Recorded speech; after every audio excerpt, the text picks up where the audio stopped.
What was your question, Laurent? No. You can, bro. Say what you had to say, bro. Oh yeah. No, I was just Yeah. saying, certain men have to hit a certain level of maturity.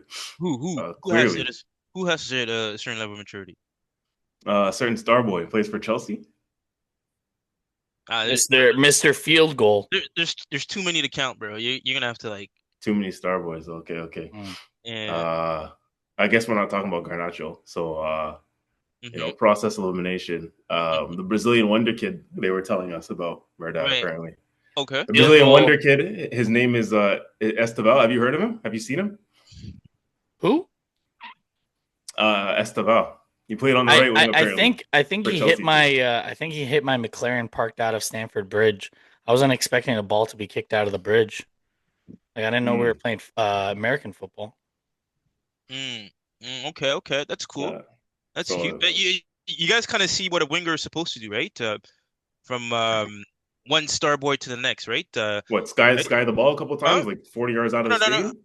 Apart from that, right? When you have the ball at your feet, right? You're looking to be direct. You're looking to drive.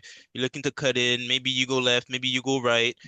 You're looking to set up your opponents, right? You don't always have to retrieve when a certain head and shoulders is playing Wait, defense on can you, you, right? Laurent? Can I ask you a question? Yeah. Go ahead. Go ahead. Who walked away from the game with a point? Go ahead. Huh? Who walked away from the game with a point? Which player? Esteva or Saka?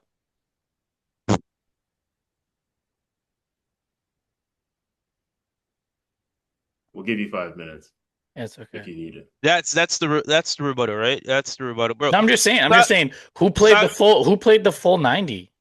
And who got what hooked at halftime? on one and the reason why the R player got hooked Oh, is here comes the even excuses. no, it's justifiable, bro. You're Hmm. you're It's you're not. playing It's not. 10 men. You're playing 10 men down. You're playing 10 men down. So you bring on Garnacho as a substitute for Esteval? And I think it was more so for defensive stability as well. Because if we're being real, Esteban on the defensive side of things is not as good Yeah, but as that's why you have two mature players in Neto and Pedro. doesn't matter, bro. Pedro. Doesn't matter. The field has gotten bigger for us after So we you're lost one. saying that After we lost. Garnacho is better defensively than Esteval? Yeah, that I could agree with. Yeah, Wow, yeah. that I'd say is the work rate on the defensive side. yikes. Yeah, and If it's okay. It's okay because there's players like that. There's players like that that offer so much going forward that in some cases you can forgive their lack of defensive effort, right? Yeah, because he offered so much going forward today. A lot more than Saka Oh yeah. a lot, bro. That half, if we standardize this and we compare from the minutes he played versus the minutes Saka played in that first half, he gave a lot more going forward than Saka. Tom, I What was always first tell Saka? you half, this. You can't What? analyze the game by just halves. You have to look at the Huh? 90 minutes as a whole. And you were speaking too Wait. early. Hold on. How in this case, yeah, you do. A player has played up to, and he was taken out of the game. Right. Why Yeah, was he taken out of the game? but it's not his fault. It's not his fault that he was taken out of the game. You can take out anybody. Why you take out him? It's not. Again, you're playing down a man, right? You're playing down a man. You're trying Hmm. to make sure that defensively you're structured, bro. When you're playing down a man, you try to make sure that you secure your defenses before you look to go on the I offense. agree with you. I That is agree like with you. that's the first thing you do, When right? you're a well-rounded player, Exactly. and you're claimed to be world class or the next generational player, you're a Yeah, and the guy, two-sided bro, player. the guy is 18. So now Oh, 18. that Give him matters. here we Now go. no, no, that no. matters. No. Here comes more excuses. What I'm saying is, right? Give him time to develop at least the defensive side of the game. A lot of these players like Salah's and whatnot, Vinny's, bro, those guys, even when they were top, they weren't asked to do defensive duties. Sometimes that actually depends on the team you play, on the manager you play, the system you play. That is then the demanded of you to play a certain style. For a lot of these players, bro, tracking back, what's Yeah, that? but Saka was doing that at 18. He was doing That's that what I'm at saying, bro. You 17. gotta have many What facets to the position was game. he? And what position was he? He What was was his playing natural? he was playing right wing. All right, no. What was his natural position that he was converted from? He converted from being a left wing back. Thank you, So a thank you. left That's all, No, first of and all, that's all. none of That's all that. you so That's gotta not he say. true. That is not true. Uh, Hold on. I'll help what you out, whatever Laurent, he was because converted from, right? Was it a defensive position? No, Laurent, he was never a left back. Arteta played him there at times. He didn't start off in the academy as a left back. He was never a left back. He was always a winger. Listen, I don't you know tell this me because misconception. you tell me because that's what Murdat said on the last pod, right? Yes, because when you're asking me where he played when he played with No, Arsenal, I when say he where was came he up, converted from? Like what He was position always a was he? winger. He was always a winger. Then he played at fullback at times because Arteta did put him there as because a we fullback and a needed wing we back. needed a Okay, left wing back because when we played five at the back, he trusted him to bomb the forwards so because we even you guys saying that a player was placed in that position right off the bat gives that player a type of experience that you gain a certain type of experience and it adds to your arsenal as a player. Right, trust in It, so yeah, trust yeah, in it adds in his ability, but trust yeah, in but Saka's ability no, no, and but his versatility. Esteban was never asked to play left back, left wing nor back, would he whatever. ever because Enzo sees that there's lack of defensive Bro, mindset. you wouldn't even ask Messi to play left wing back. Come on, man. You wouldn't ask Ronaldo to play those positions. So are And you those comparing him to those guys? what I'm saying is there's some players that are like their attributes or their specialties are so high up like it just wouldn't make sense. Why would you ask a player of that caliber that brings so much going forward, right? To play in those positions. You just don't. So You you're just don't. saying And what I'm Esteval is better than Saka? sorry? You're saying Esteval is better than Saka? Yeah, he said this In last pod. in a if we're talking purely offensive, bro, that guy's leaps. His ability to cut in, to slice in, leaps, bro. Leaps. Yeah, unfortunately, that Bro, doesn't. And I was going to get into this, but unfortunately, that doesn't affect the game in terms of results. What affects it sounds boring. I'm sorry to say. What affects results in games and performances and matches and trophies and whatnot is the GA, right? I'm sad to say it, but goals and assists that affects the scoreline, which in turn affects and the results of how the many game. okay, how many goals does Saka have this Champions League? This Champions League, Well, when he's injured or when he's not like, injured? all right, bro, you're really gonna narrow it down to one competition, No, because and right, you're trying to talk about you just said GAs, right? Right? You're yeah, talking goals about and assists, you're talking output, right? Where that affects right. the result of a game. Of course, and that does, and So that does, not, right? I understand you like And saucy players, but that doesn't affect the result. At the end of the day, Saka can have the I'm not, shittiest game like he did I'm today, not. but Again, his I'm contribution not. to the game affects the result of our in the end of our game. I'm not even talking about the May player I? one, May right? I? I'm Hold on. talking May I? stats, right? Okay, let's Okay, talk how about many stats. Hold on. Time has out. Time Saka out. scored Let me. Hold on. five Hold straight for his on. national Hold team on. Let me. when he first came on? Yes, he has. God, you want to Yes, know he had Saka's golden numbers assist. from the time that he Let started me playing hold first on. team Let me football? answer his Oh yeah. question. So goals assists this year. Saka's played 4 games in Champions League. He has 2 goals, 1 assist. Esteval has played 5 and he has 3 goals. So same goals assist. Saka's played 11 Premier League games. He has 3 goals, 1 assist. Esteval's played 11, 3 goals, 1 assist. If my math serves me right, Saka has more overall goals and assists. Wait, you said they both have 3-1 for Premier League? No? No. Saka has 3 goals, 1 assist in the Prem. Esteval has 1 goal, 1 assist. So that's a +2 right there. Oh, And Esteval has 3 goals in Champions League, and Saka has 2 goals, 1 assist. So all if right. my So he's math up serves me right, what is he up by? he's up by 2. By 2. All right, now do national team. Because we right there's national teams as well, Sure, right? let me go to national team. But like, Brazil, what is that? seven I'm just trying to figure matches, out what that's trying to prove at this seven point. matches, World Cup qualified. You're talking about efficiency now, right? Yes, You're yes, talking we're Yes. about talking. Yes, and but that's what hold we're on. looking But at. you're talking about. You're not. We're not. They don't. The thing is, they don't keep track of friendlies. They only keep track of World Cup qualifiers. And qualifiers, he's played 7 matches. Esteval, he has 1 goal. Saka for England. That's not that can't be correct. I'm literally looking at it right now. Saka for England has 1 goal in 5 matches in World Cup qualifiers All right, this year. let me just search this up. I'm literally looking at it right now. You're more than welcome to look at it. It's not a problem. Bro, the guy has 5 goals for Brazil's and 11 caps. Yes, those caps, not all of them are World Cup qualifiers. Friendlies don't count. Oh wait, you're not counting those? It's not that it's not that I'm not counting them. They don't count them in the stats. Wait, what's your source for this? I'm looking at transfer markets. Oh, Transfer market has all the goals and assists.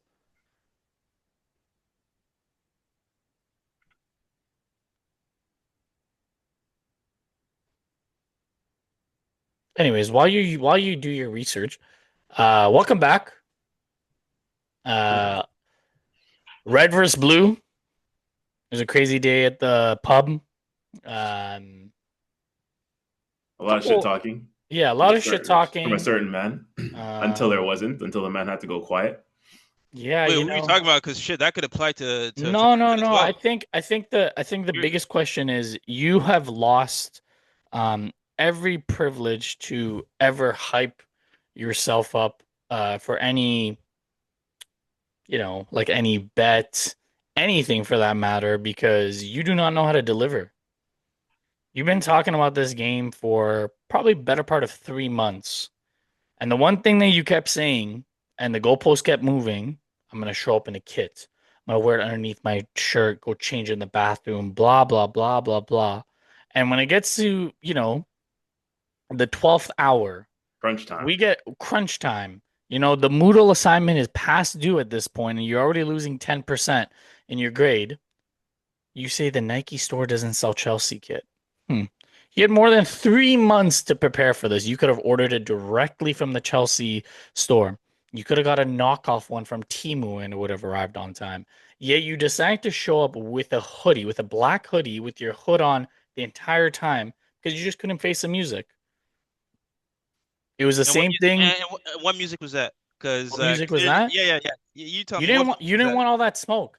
Same thing with Cole Palmer. Again, with your same shirt thing on. for Moise Caicedo because he couldn't. With the shirt that you head. Wait, can you show the shirt that or the? Oh, 100%. Yeah, that 100%. Right there. Yeah. Was that the music that you're talking about that we're supposed to face? Is that the smoke? It's coming for you. Huh? You were lucky. You were lucky that they weren't there. No. That's you were lucky that they weren't there. Again, I'm using your own words, right? You're talking about there's a smoke that I was supposed to face. Where was that smoke? You were lucky they weren't there to face the full smoke. You were lucky they weren't. Bro, we gave you guys a game with 10 men. What else do you want? So it's our fault that you got 10 men. Or wait, no, let me hold on. Let me use your own words against you. Let me use your own words against you because you said this last pod. Hold on. You said this the last pod. Oh, it's the Stamford Bridge factor that we caused Araujo to make a rash tackle. Well, it's the Arsenal factor that you couldn't keep your head because apparently Moise Caicedo is better than Declan Rice. Again, that's exactly what you said, Laurent. It's very true. Needle, bro. It's all recorded. It's very true. I know I said that, but the fact that you're linking it in that way, no. It is linked. No. Pressure, what? The pressure got to him? The excitement of the game got to him? Keep your head, bro. If you're that guy, keep your head. Why is he getting sent off like that? That's stupid as fuck. The same thing as Araujo. It's exactly the same thing. He's right. It's exactly the same thing. For one, right? For one, with the Araujo situation, right? That's 2 cards, right? Delivered off is basically the way, like the nature of how we were playing, that we forced those errors, right? In this case, there was nothing that you guys did that forced him to do that. He simply no. And the point to back that up. Hold on. The point to back that up. The point to even just simply back that up is that Caicedo has been playing a thin line. He's been on a thin line ever since. If you look at the past games, bro, that red card was coming. Bro. We could have been playing another team apart from you. And yes, bro, because there's been games. You see, that's how I know you don't even watch the Chelsea games. I do watch Chelsea games. There's been so many games where he's had tackles of this nature and he was not sent off. We've been getting lucky. But when you say that Arsenal hasn't, you guys. But if you're saying that Arsenal hasn't, let me explain. We watched the same game, and we saw from the very beginning of the game, he came into those tackles and he was going in hard. Not just trying to like crunch someone, but he was going in to injure. He has done that before. Hold on. Let me explain myself. There was one specific tackle, I believe it was in the 3rd or 4th minute, where he got I think it was Merino or I think it was Eze who did a tackle, and Merino was there and he grabbed the ball and he was holding the ball away, and Caicedo pushed him and punched him, tried to punch the ball out of his hand. At that point, he lost his head. So when you're saying that we didn't do anything, we had to have an impact. Bro, and that's how I know. Again, you do not just by if you're telling me that, I know for a fact now that you do not watch Chelsea games. But but Because hold on. If we Caicedo don't is the watch, type okay, of player. sure. I don't Is the watch type of Chelsea games. player. Let me ask you this then. Let me ask you this. Sure, I don't watch Chelsea games because frankly, I could care less about a shit team. But if you're And a hundred, clearly you're struggling beating a shit team with 10 men down. That hundred is a percent, we that is a struggled to serious beat problem we for title struggled to beat a contenders. worse team in Sunderland. For title contenders. Yeah, and we're Oh, still ahead of you, and for, you're still looking at our rear end. that's But fine. That's fine. if That's you're a fine. $100 million player and you're trying to say that you're better than Declan Rice, who that's where the bar is, you can't keep your head in a game that is so Percy, pivotal I don't that think could have Caicedo has ever said changed that. the title Funny race. enough, I don't think Caicedo has ever uttered those words. You have. Yeah, but I'm not talking about Caicedo. I'm just talking because about we you. have, The just because debate we is have, between the three of us, not about a no, player. The debate is between the three of us. yeah, no, but just because because the way you phrased it there, it made it seem like you're referencing Caicedo and him saying that. But bro, despite all of that, right? Again, Caicedo is known to do that. He's known to play that aggressive no matter the opposition. Like we're not gonna just pretend like this is something that is exclusive to Arsenal FC. When Caicedo suddenly plays Arsenal FC, he starts seeing red. No, that's not how this works. Caicedo has played like this throughout the season. He's had challenges like this. For somehow, like I've seen games where I was actually surprised he was not sent off. Right? That's just to give you the type of player he is, right? And in this case, bro, that challenge, strictly his fault. Strictly his fault. He went in like he could have pulled away. Like there was no outside force that forced him to do that apart from him just being Caicedo. And that's it. And then he was sent off. But now I think you're not giving credit to what Arsenal did and the pressure that they put on the midfield. bro, But I mean, we'll bro, agree to what disagree. midfield? What mid bro, you had no midfield second half. Like what are you talking about? Yeah. Yeah, that I midfield don't know like if we were watching the same exact game. you're 100% watching the same game, right? At some point, bro, if someone came in that second half, I don't know if they would have realized that we were playing 10 men down. I don't know about that. Come on. Come on. Come on. This is the Arsenal, right? Like that's supposed to win this title against a 10-man team and you guys like have trouble maneuvering the man, stop. I mean when you look at the field tilt, we dominated the field tilt Uh, the entirety of the second half. So I don't know where you're well, shit, you're expected to at like. least do that. You're expected to do Yeah, that. but when you're That's the saying that minimum we you had no expect. midfield, but if we had no midfield, then we wouldn't have dominated the entire second half in the field. Bro, who okay, And wait. these are just Who's man of the stats. match? Who was man of the match, please? I don't know. I didn't watch the end of it. I don't know who was All right, man. let me inform you, right? Reece Reece James. James, yeah. Thank you. And why? Why I don't was know. he? Because I he don't know. dominated the midfield.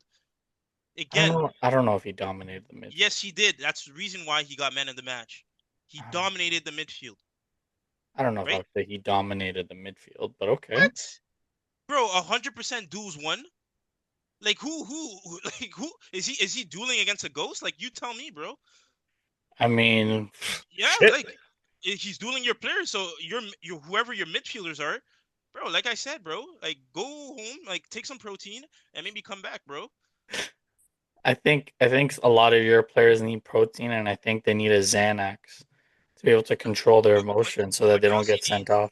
what Chelsea needs is the composure to not commit these type of errors, and that's it, right? Xanax. And that's pretty much it. Like, and again, we have caused our we Chelsea has caused our own issues throughout this whole Premier League campaign. That's been evident. We've seen it. How many red cards now? I think we're bottom of the list for the on the fair play table for the number of red cards we received this season. Right? So we got to worry about that. But apart from that, perfect performance. It was a good performance. That first half, you guys weren't seeing anything apart from that one shot that Saka had on net. So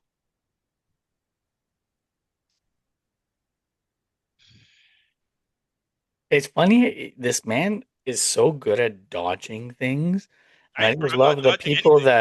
the people that listen to every pod, you're actually catching on in how much the goalpost moves and the comments move. So I mean, it's all right, but CJ, I want to hear your take because you heard Lauren and I, banter for 20 minutes now. But what's your analysis of this game? Arsenal won, Chelsea won at the Bridge. I like it. Honestly, this whole debrief of the game, the post-game analysis, the raw reaction, verdicts from us right now, I feel like it's all going to be back and forth, discord, and debate. That's why we're here, right? That's why we love the game. Two or three people view the same game from a different lens, right? Some would say that we have our rose-colored glasses on, and in Laurent's case, blue tint glasses on. In terms of the way we saw the game, but yeah, I mean, I'd love to continue to kind of see where you guys at. I guess pick your brains in a sense, pause in terms of how you guys saw the game as well, because hearing both of you guys speak, it's like, again, we could be watching the same game, but view it completely differently, From Laurent's perspective, again, I want to continue to chip away at this conversation. I mean, you told us before this game that we were going to hold smoke, right? We were going to hold smoke. We were not going to know what hit us. Stamford Bridge, Chelsea was going to be the team that stops us, the final boss and all these tests that we need to pass. Chelsea's that final boss. When we come to the Bridge, it's, we're going to see what's up. And one way or another, right, the red card can be an excuse that you use, but the red card is part of the game. It's part of the game. You guys got a red card, and for one reason or another, we didn't hold that smoke that you were telling us that we were going to hold pre-game. So, yeah, I know I'm supposed to be answering the question, answering Murdoch's question, but I'm flipping it back to you, Laurent, because I don't think you should be getting away with this. You told us that we were going to hold smoke. And so I need to know what happened. And then I think we can have a little bit of dialogue from there, back and forth, because I do have some things to say. But before I chime in, I need to hear why you think that the game was going to be the way it was. I think it panned out the way I thought it was going to be. I did call a draw before the game. To be honest with you. But yeah, you were confident in your side. You were confident that you were going to beat us. And what happened, essentially? I'm putting you on the spot, sir. What happened? Where was the smoke? Bro, you can put me on whatever spot. I'm good. I was in your territory earlier today. Without a kit. That was your first L of the day. You showed up without the kit, and you had months to prepare. So that was the first L of the day. Kit, whatever. I don't give a fuck. I was still there. My team scored. I celebrated, and I let the whole place know that I was celebrating. I made sure everyone in that place knew that there was a Chelsea fan in there. Bro, there was when we went to the washroom, right? We bumped into another Chelsea fan. I didn't hear him. You heard him? I didn't hear him. Yeah, up to that point, all the Arsenal fans, right? They thought that, oh man, there's only one of them there. And they acknowledged it to the point where when you guys scored, oh, what was that chant that you guys had for me? Huh? You remember that, huh? Yeah. Who are ya? Who are ya? All right, bless. So bro, again, bro, you can put me on whatever spot up there. I'm gonna answer. So, all right, to answer the question, right? Why you guys didn't hold the smoke that I said you were gonna hold? The red card. I hate to say it, but red cards change games. Up to that point, the first half, the game was being led by Chelsea on all fronts. That first half, we had the game in our hands. The midfield was ours. Defensively, it was ours. On the attack, it was ours, except for not converting the chances. It is what it is, right? They get paid the big bucks, especially our attacking players. When that ball is in the opponent's penalty area, you got to do better. Esteval, right? I'm pointing him out specifically. That could have been 1-0 easily. And then you even had another João Pedro chance. Again, that could have been one. And, we just fumbled. But apart from that, that first half was Chelsea's. No doubt about it. And just to explain to you guys how much this game has shown the world how truly good of a club Chelsea is, bro, just listen to the pundits. Even your former player, Theo Walcott, right? You guys hear what he said?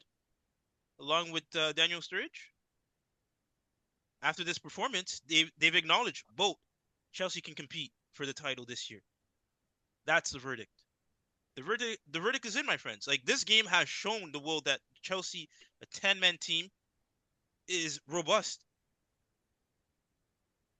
And you tell me, man, second half, that was all. bro, that second half, that was all for you guys to do with it as you pleased.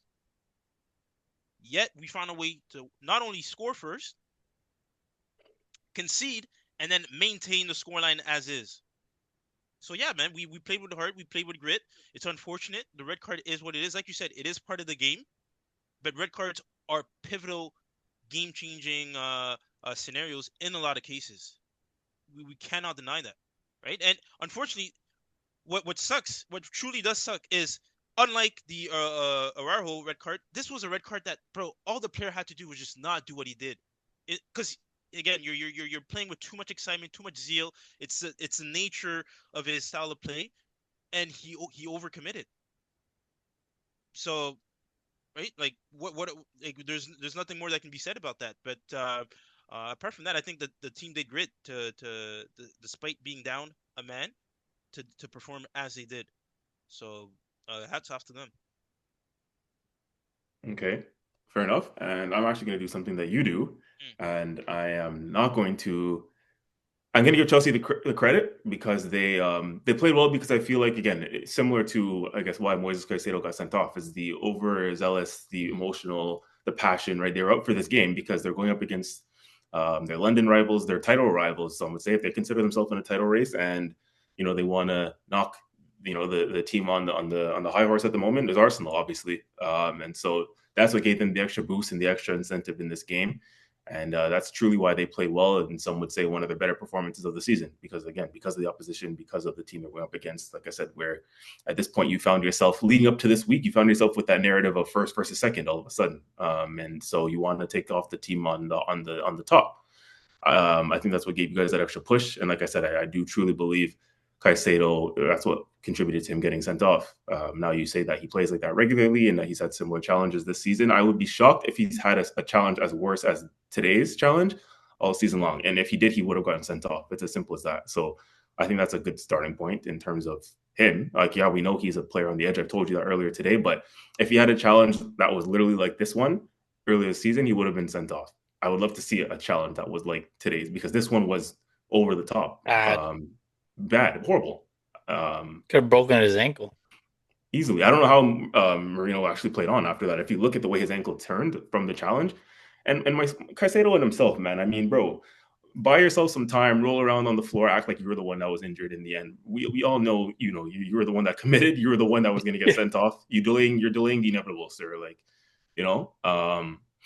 But anyways, that aside, like I said, the whole Chelsea team, I think, played with that level of emotion and that level of I guess, adrenaline. Whether you could be down to 10 men, 11 men, whatever, the team was going to continue to play the same way, and fair play. They showed up.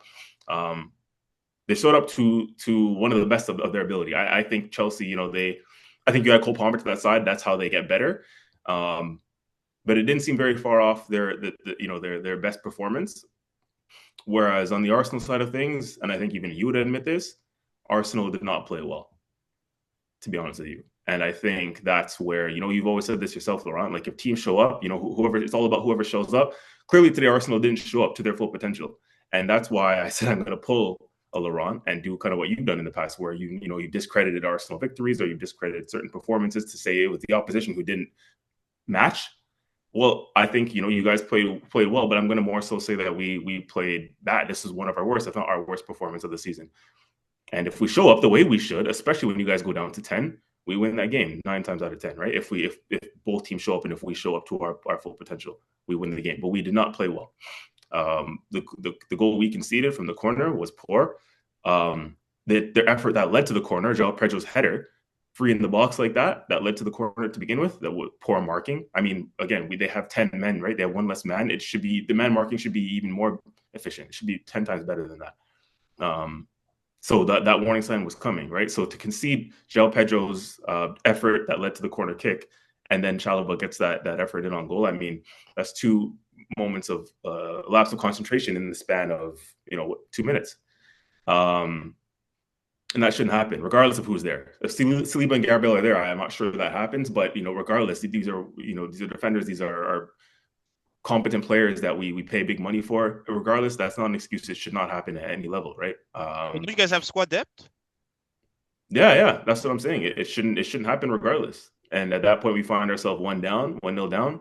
I knew we were going to get back into the game. I expected that we were not only going to get back into the game, I expected that we were going to win the game. And it wasn't to be, obviously. We didn't kick on the way we should have after we conceded. We should have dominated more possession. We should have, created more efforts on goal. And we didn't, even with the substitutions. And that's not even on Arteta today. Arteta made the right subs. He made the subs that he needed to make. It was on the players at that point to show us more. And they didn't. You're up a man. You're a team. You're a team that's supposed to be, contending for the title. You're in first place. You're top of the pile.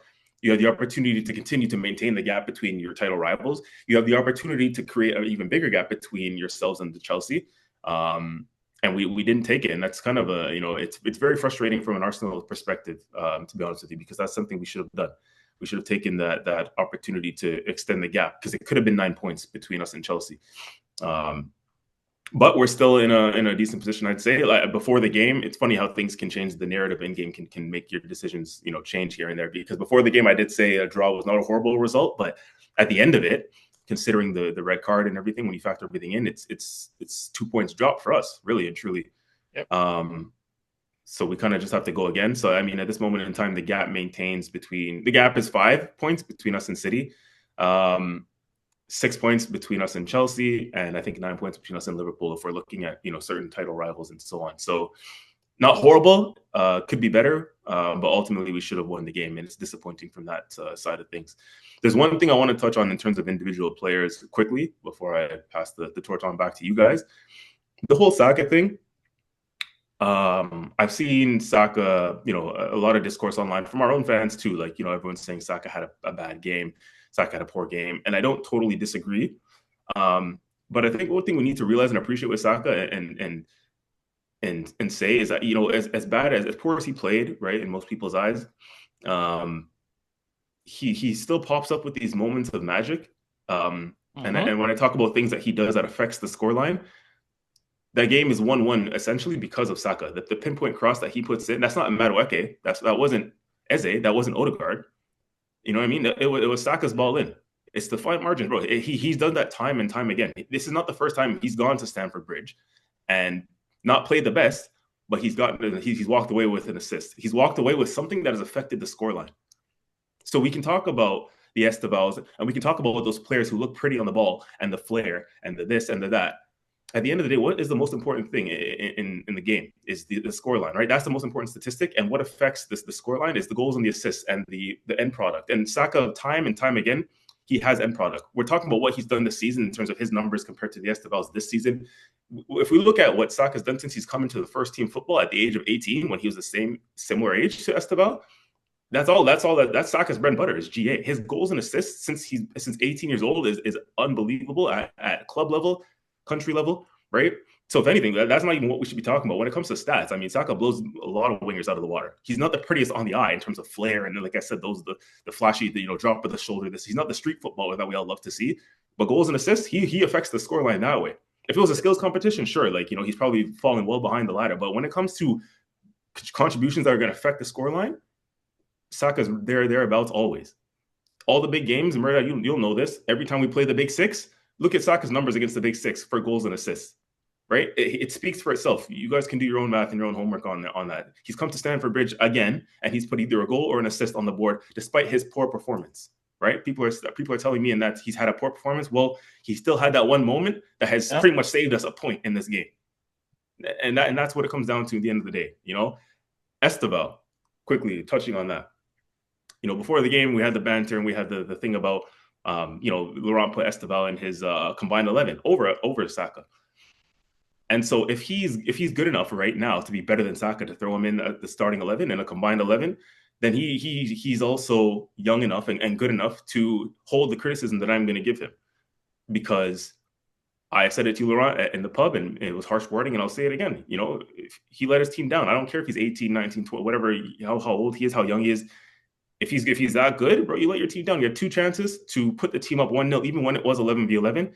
You skied it. You put it over. You fluffed your lines in that moment. That's what clutch players are not supposed to do. And in a big game like this, you had to put away that chance, and you didn't. Ultimately, after the red card happens, you're the sacrificial lamb. So as pretty as you looked when you're causing chances and you're creating danger and you were causing havoc doesn't put any points on the board. No goals, no assists. 2 big chances missed. Hooked at halftime. You were the sacrificial lamb. I'll tell you this now: when Saka, when we're if we're down to 10 men, Saka is not coming off the He's the pitch. last He's person that would probably come staying off. on the pitch if we are down to 10 men. Yeah. You know what I mean? So yes, he caused havoc. Yes, he did his thing. He looked all right when he was on, but at the end of the day, it didn't. He wasn't the reason that Chelsea got a point in the game.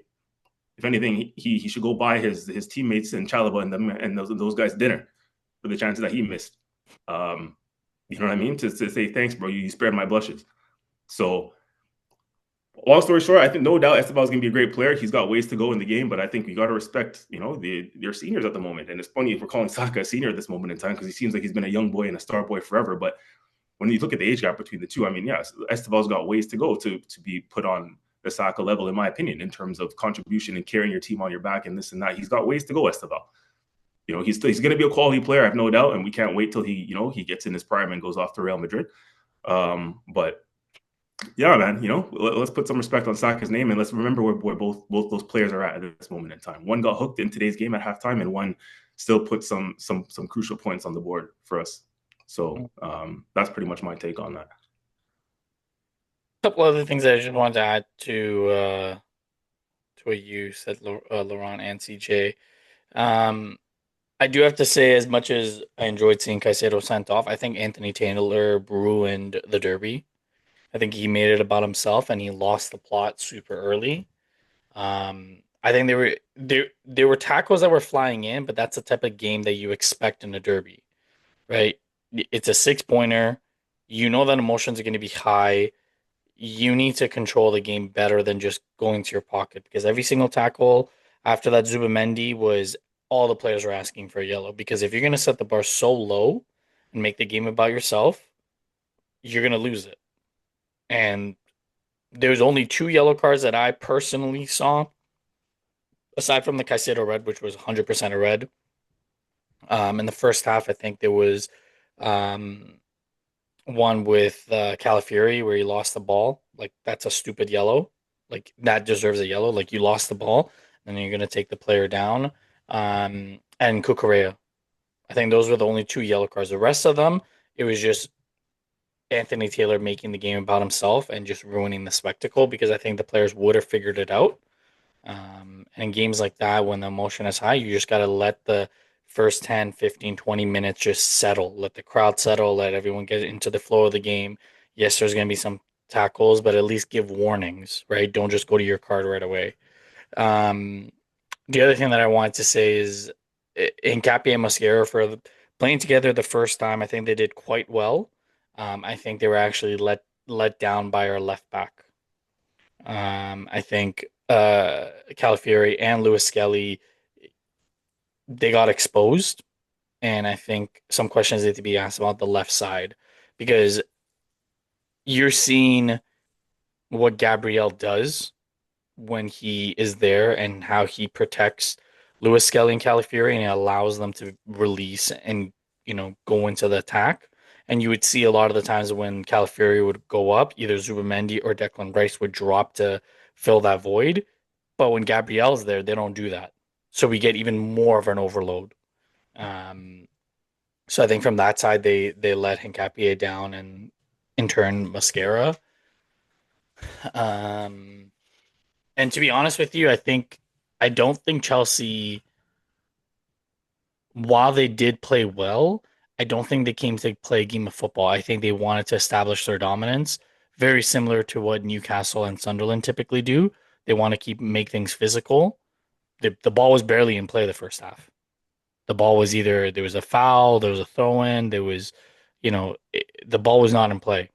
And if that's a game that Chelsea wants to play, by all means, but I think that says more to the versatility or the lack thereof that Arsenal had this game, not being able to cope with it.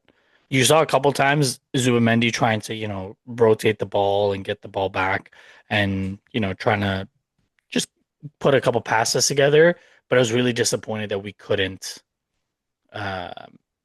manage that. I think we could have managed that part of the game a little bit better. Very disappointing because they should have known that this game was coming. the physicality of it. Like, you expect that from a Newcastle, but they should have also expected it from Chelsea. Watching that Barca game, like that's all they did the first half. They're just flying in. Um, Well, I mean, it is the Premier League. Like, I don't understand. Like, what do you guys want? It's a physical league. It's known to be physical. there's a difference between physical and rash, And and I think apart from Caicedo, I don't even think we played that game like the way you try to describe it. How Newcastle and Joel Linton bodies flying left and right. No, we were just there, Cucurella bro. did that. We bro, even on Cucurella's side, I thought that was pretty tame. From what from legit from the type of football I've seen certain teams play and the type of bro that was pretty tame. Yeah, he'd probably nibble at his feet a bit, but it's like if the player receives the ball and the defender, bro, and even in Spanish leagues, bro, like the player is getting taken out from behind. That happens sometimes too. It's a But they also tactical body check other players, like how he body checked Jurriën Timber and got away with it. body check. Yeah, Oh, you're talking about the he from the body side? slammed. Yeah, he body slammed Jurriën Timber. Like that's okay. That's Oh, is that part American part football or part football? part of the game, and I think I see you're in Timber do that to a Bayern player, no? But bro, this happens in football in general, bro. Yes, Heck, but if our player got elbowed, bro. Our player got elbowed, right? By what's it called? Masquerade. that's Yeah. more that's that he got elbowed by Nkapia, but that's more of a natural play rather than someone literally body slamming someone else. Wait, it wasn't Masquerade? It was Hush No, Puppy? Oh, okay. All right, but anywho, at the end of the day, bro, you guys came out there, Gyökeres trying to send our keeper, I don't know, to the ER, whatever you're trying to do there. Oh my god. Um, but it is what it is. It is what it is. It's football. It's I a mean, contact sport, fair enough. And right? the one thing that we can say is that we're 17 games unbeaten, and that streak still stays alive. 6 points ahead of Chelsea, 5 points ahead of City. I mean, shit. You Yeah, better it's be cute. more worried about Aston Villa than you should be worried about It's cute. Arsenal at this point. It's cute. All these stats, they're cute. But at the end of the day, right? I mean, says the Season one who says season I rely on stats, and when I give him stats, he's like, "Oh, these stats are cute." I mean, yeah, No, the but goalpost keeps they're cute. moving. No. But I say they're cute simply because you can say that, right? We're how many games unbeaten, but at the end of the day, what counts is who lifts the trophy at the end of those 38 games. I can tell you will not be Chelsea. Listen, that's fine, but what I'm telling you is, right? You can be unbeaten how many games, but if you don't lift that trophy come season end, well, you tell me, man. Because if I remember correctly, I think you guys had a bunch of great stats for the last few seasons, correct? Sure. And how many, right? How many Premier League trophies did you lift, despite those great those great statistics? And that's my point. So, Okay. Fair enough. right? Fair enough. Um, Shifting gears a little bit, because I know we got a lot this week, and the run of fixtures, the December slate is here with Premier League, with Champions League, with AFCON starting very soon. Um, Buckle up because we are in for games every 3 days, and I am fucking here for it. Um, Sunderland. This was one of our predictions, and Laurent and I predicted Sunderland win. They came all the way back. They went down 2-0 quite early, and they came back to score Yeah, that three. was crazy. It's funny. I was talking to one of my friends. He asked me, he's like, "Oh, like who are you betting this game?" And I said Sunderland. I watching the way that we had to go there at the Stadium of Light and play. I Any team that goes in there, I'm betting Sunderland. Even if I lose, I'm betting Sunderland because the way that they play at home, they are no joke. That stadium is very difficult to go, and for whatever reason, they are bouncing. Sitting in sixth spot right now in a Conference League spot, like they look good, and all rival teams should be worried because they are real.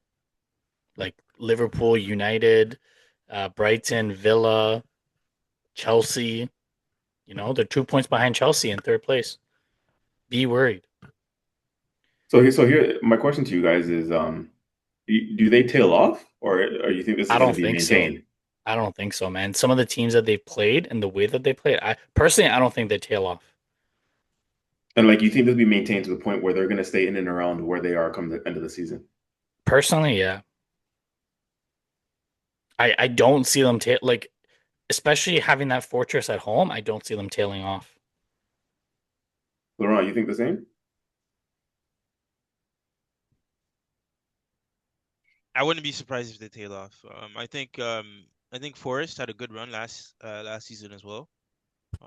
Some might even say was it a better run than they did? And I think Was they a held better on. run, yeah, because they were within like at one point they were like 3 points off top spot, and then they just went.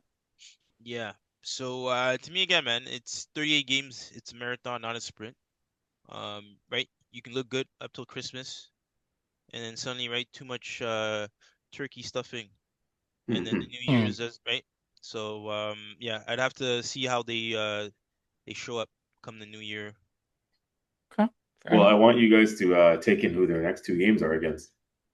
We'll get there. Uh, We'll get there. We'll get there. okay. Don't worry. We'll get there. We'll get there. Let it brew. Let it brew Uh, nicely. Man City. They almost let it slip. Phil Foden scored late to help them win. Good Erling goal. Haaland. Hey, talk to me, CJ. Wasted your triple captain, huh? bro, in cheese. So disappointing, man. You and like 99% of all players in FPL use triple captain and Yeah, yeah. still stuck, A lot of people use the right? triple captain this week. So, Yeah. Fuck. still on 99 Premier League goals. It's maybe he'll get it the next game, maybe he won't, but you will definitely not be using your triple captain, my friend. Bro, it's something of a mini crisis for him right now. I swear he hasn't scored in like 3 games. Yeah, he'll get back. He'll score and then he'll watch. In the next game, he'll score like three.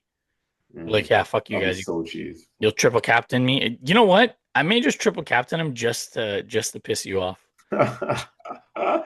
Um, Brentford, they get back to winning ways, beating Burnley 3-1.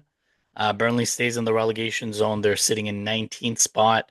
Brentford, this is good for them just to kind of be on a high, sitting in 10th spot, facing Arsenal at the Emirates next midweek. So I personally am not excited to face Brentford. They always play us tough.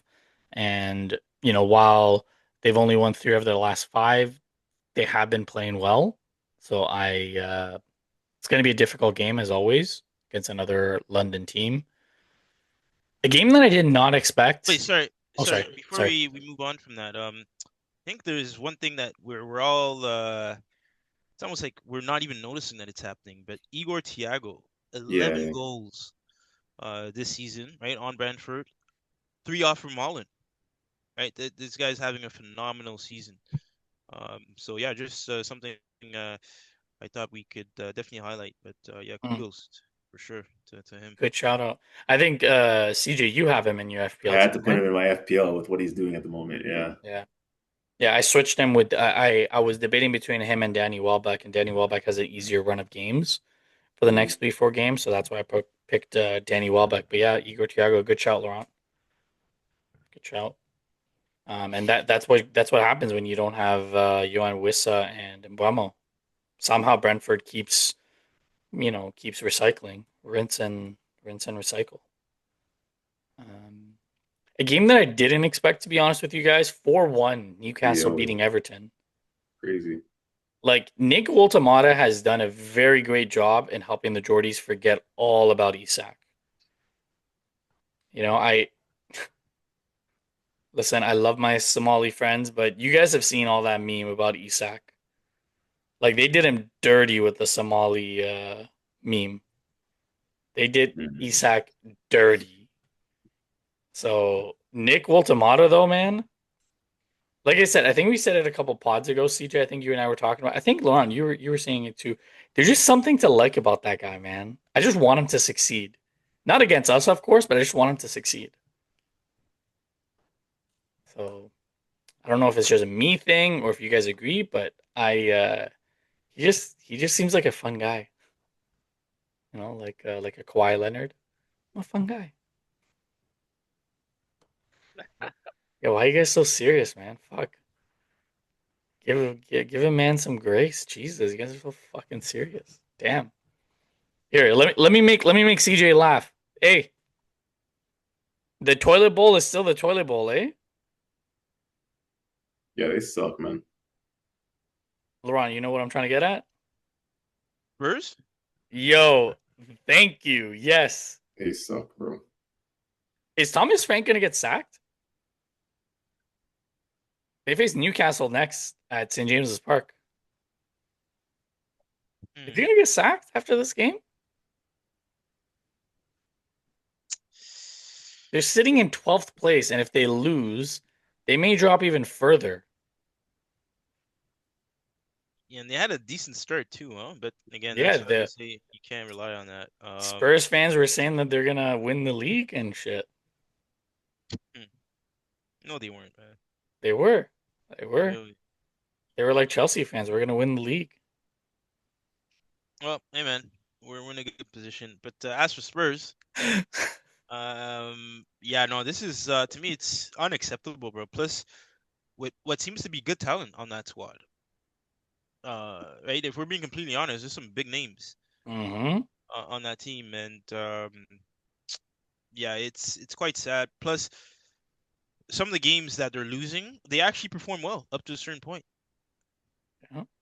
Like who? Like who though? First of all, by the way, who are the big names that we're talking about here? Because that's the big thing, right? Are these players actually that good, or are they overrated? Do certain people overrate them? Right? How good are they? Who are the I big think names? Mohamed Kudus That's is one. probably I'll their give you. best player, and I think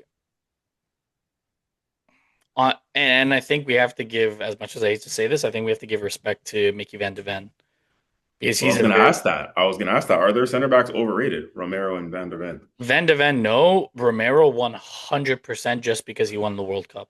100% Romero is overrated. Vicario in goal. I heard people overrating him. And The it's mind you, most of it comes from the Spurs fans themselves. I heard Spurs fans having the audacity to say that their center back pairing is like just as good as ours, type shit. Yeah, we're not going to entertain stupidity. Yeah, You know, fucking Udogi at left back. I heard was hearing once upon a time that guy was the new. Bro, as no, far as I'm concerned, bro, that's fucking Destiny Udogku. You know, yeah, no, Jed Spence, fucking dead Spence. Fuck that guy. no, no. And the thing with Spurs is with Afcon coming, they're going to lose their best offensive weapon in Kudus, and hopefully he doesn't get injured. So it's not looking good for Thomas Frank. It's not really looking good for him. So we'll see. We'll see what they do. I mean, yo, they do have what's his name, Kolo Muani. I think he's a solid player. Yeah. Defensive, That defensive. guy, man. I'll never forgive him from a France point of view. And I'm not even a fucking France fan for missing that goal that in the World Mm, Cup final. Yeah. yeah, I He know. he basically he gave Messi his that World Cup, man. He could have put Yeah, that chance away. Yeah. I don't know. Uh, I think he's a little bit overrated too. I don't think he's all that. Like, you know who he's a they are good missing? system player. He's a good system player. You know who they are missing? They're missing the likes of Madison and Kulusevski. Those are two players that I rate. That's a lot of Yeah. creativity that they're missing. And Javi Simons has been a failure. They were saying Javi Simons is better than Eze. So yikes. Manchester United, they're able to walk away with 3 points. It's a Mateta big win scored. for them. Yeah, Mateta scored early, PK, and then Mason Mount scored in the 63rd minute to help Amarin staying out of the hot seat. I just don't know with United, man. You get games like this, you get games like the one that we saw against Everton. Like it's the ups That's and one downs team. there.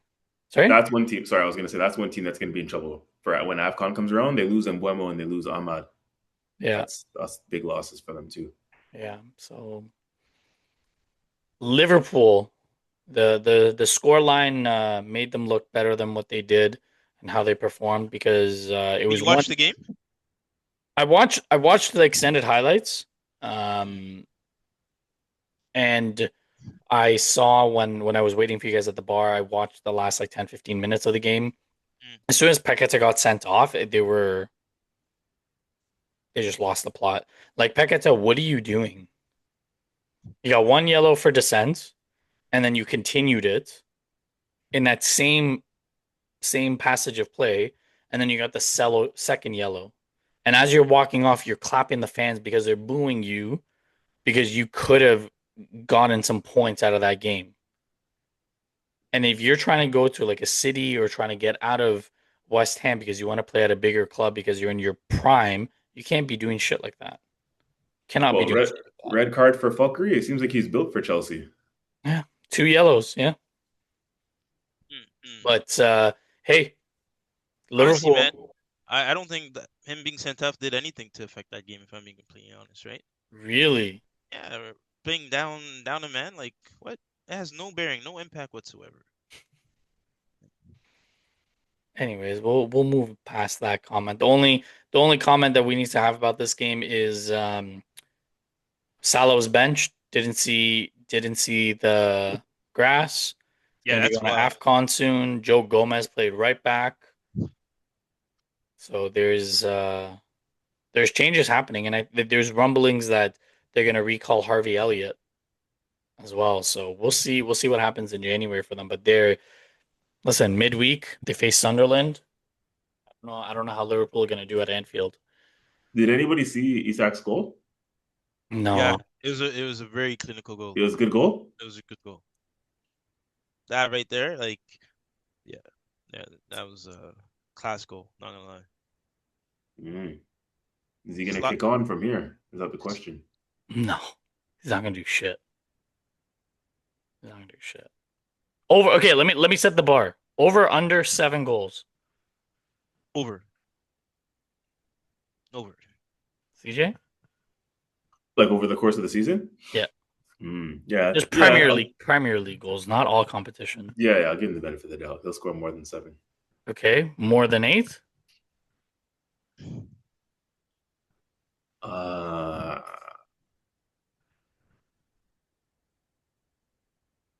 I mean, yeah, I'll give it to him. Why not? One more. Yeah, we'll Laurent. give him.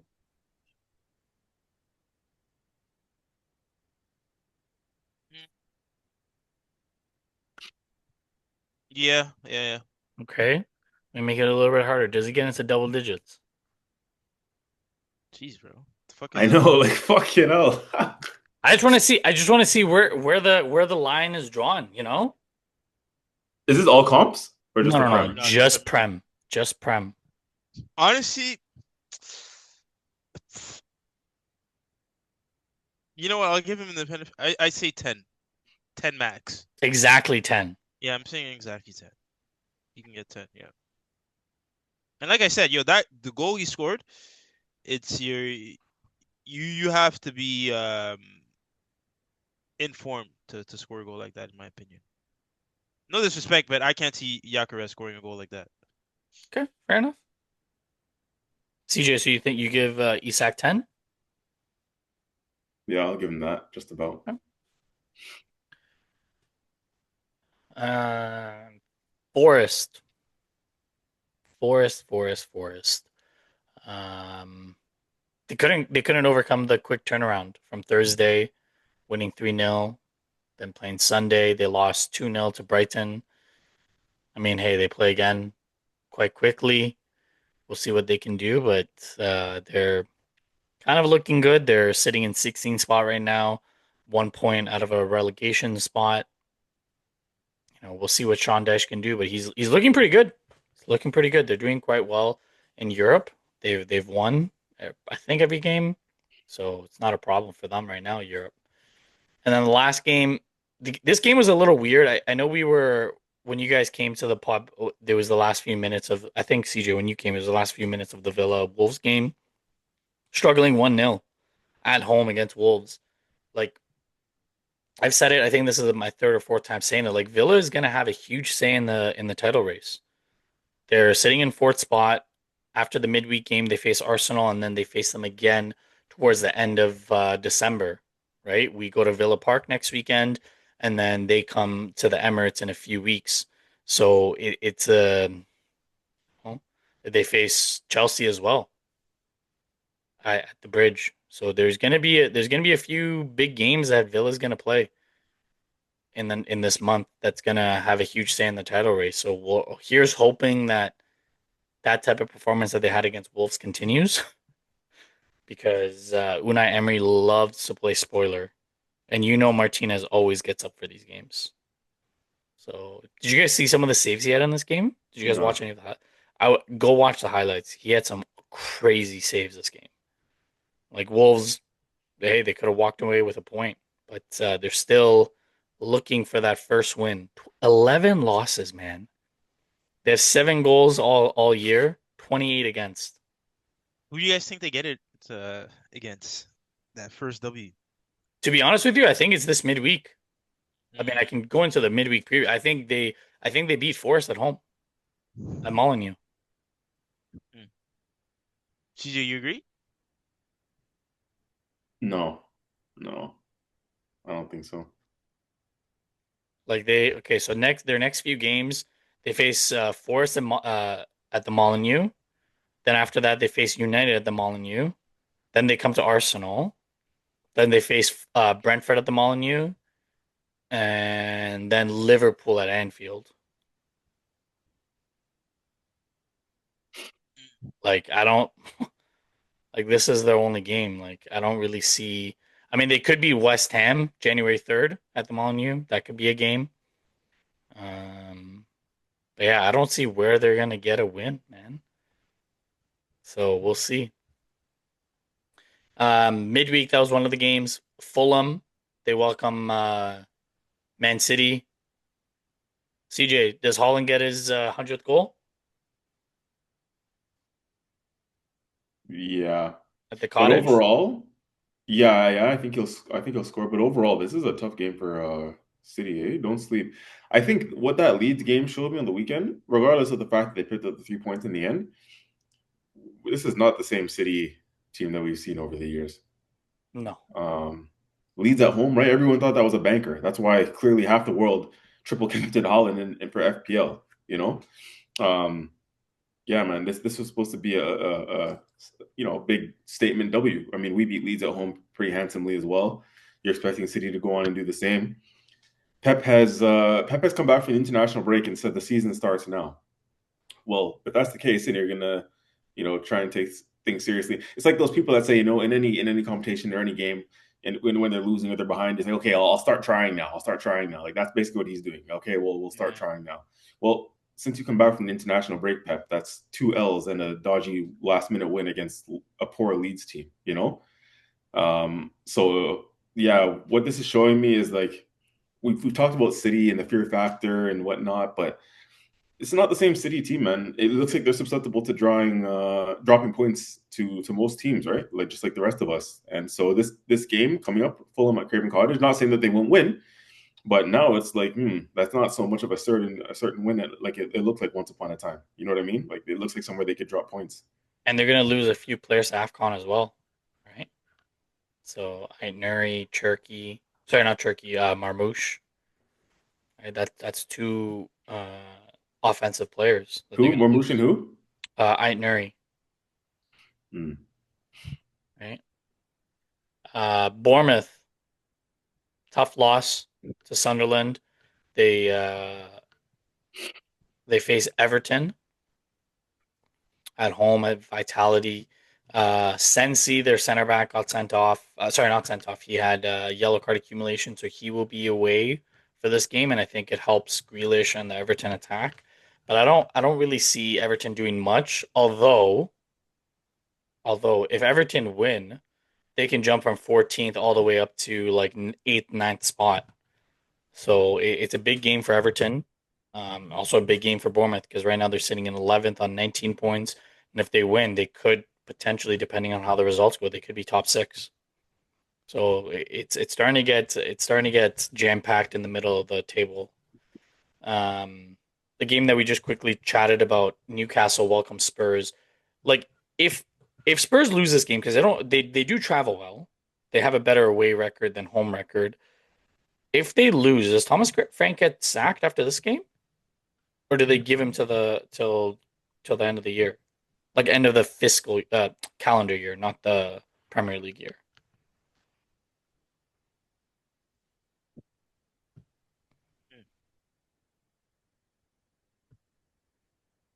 I mean, who do you even bring in? Ange Postecoglou? Oh, No, but shit. seriously, right? Like if you're gonna sack someone, I assume, there's some good options out there in the market, right? For Graham Potter, no, he manages Sweden. Eric Ten Hag, Is he available? yeah. Gareth Southgate, Sergio Conceição, Ole Gunnar Solskjaer, Javi, Gareth Southgate, Yeah, I think if he Zinedine loses, Zidane. no, he's not going to Spurs. No, if he loses the next game, I definitely think he's in the hot seat. Gary O'Neill. No. CJ, what do you think? You think he gets sacked? After this game? Yeah, if they lose. No, not this game. I think another home loss, he's in trouble. Mm, Because their home form is piss poor, man. is abysmal. Abysmal. Burnley. Burnley look to get out of the relegation zone. They've lost 4 of their last 5 games. They're currently sitting 19th on 10 points. They've welcomed Mateta and Crystal Palace. This is one of the last games that Crystal Palace will have Ismail Assar. And Oliver Glasner's team typically travels well, and they play tough. Unfortunately, I don't really see Burnley getting much, but Turf Moor is quite hard to go to. Turf Moor is a very tough stadium, but I think Palace is going to be too much, and their class is going to show through. I may be wrong, but I think Palace is going to be too much for them to handle. Um, Chat about this game quickly. Villa visits Brighton at the Amex. This is a pretty big game for Brighton and Villa, sitting fourth and fifth respectively. Villa on 24 points. They can jump to second place depending on how the results go on to 27, or Brighton can jump to third place to 25 points depending on how the results go. So, how do you guys see this game going? Do you think it's going to be feisty affair? Do you think it's going to be close, or do you think one of them is going to just run away with it? Since a close game, Like 2-2, 1-1. Do you see goals in this game? I do see goals on both ends, so I'd probably go for like a 1-1. CJ, do you agree? Yeah, this is it's tough to call. It's tough to call. Also, isn't this one of the games that we're predicting? It is. Jeez, Laurent, is that your verdict? He drew you out there. You see what he tried to do? Yeah, I know, Uh, and that is my verdict. It's but okay. no, I'll tell you my result. I don't really care. I think Villa win. yeah, like and that's the thing. I was thinking that too, just because like they're on some hot form at the moment. And I know it's gonna be tough because Brighton has been doing well at the moment too. But Villa's riding this wave, man. It's fucking all these teams right before we were about to play them, Murda, you notice? They just hit this fucking form, Mm-hmm. you know? Right when we're about to fucking play them. Villa's won It's four like, of their last 5. Brighton's won 3 of their last 5. Drew one, lost one. You know, yeah. yeah, that's gonna be a close one though. That can go any way, to be honest with you. Like all three of those results I can see. But Well,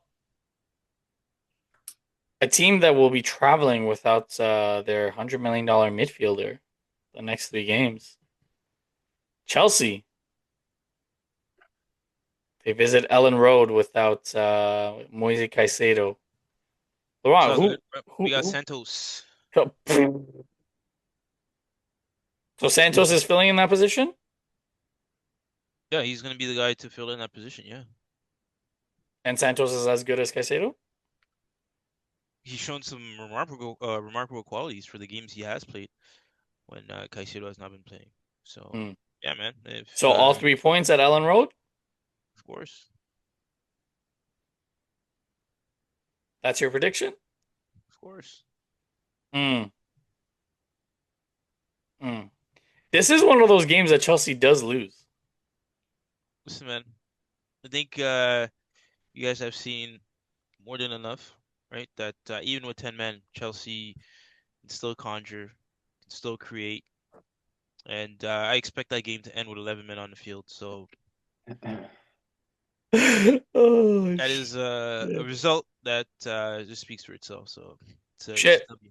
This is not financial advice, but if you want to make money, if every game you predicted Chelsea red card, you would have been in the fucking green this year.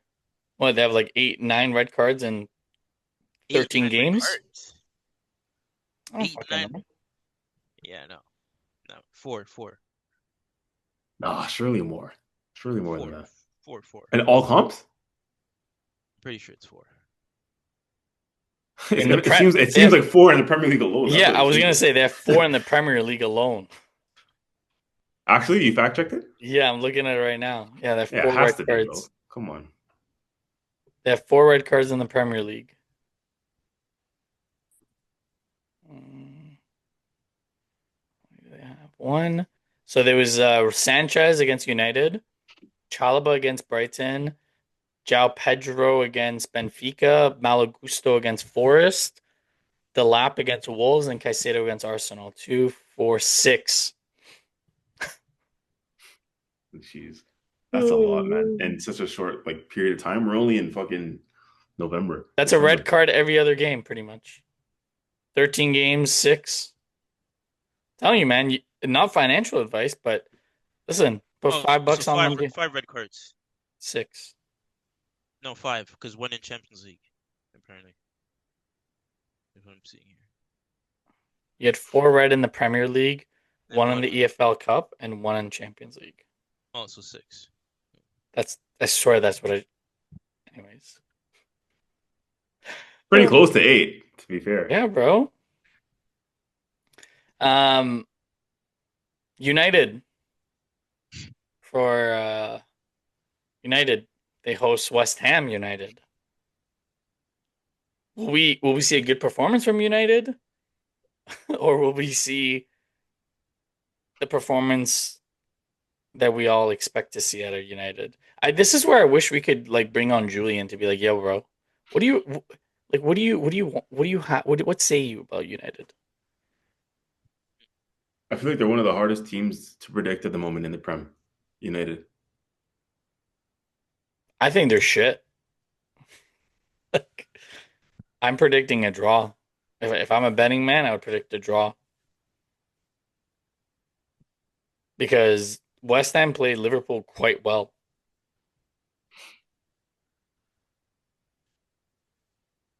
But Laurent doesn't look convinced. Honestly, I think they can take it, man. West Ham?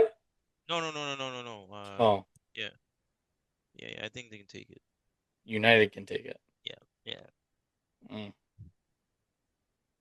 But has there been talks of Benjamin Sesko lately? Because He's injured. no wonder. Knee injury, yeah. The Tesco man had to go to Tesco to get a new knee. Wait, how bad is it? I think he twisted his knee a couple weeks ago. He should be back sometime in mid-December. Oof. Jeez, Arsenal fans say Caicedo has something to do with that too. Yeah? Did he? You tell me, man. I don't fucking know. No, actually, I know. And now you have actually, did he do something? No,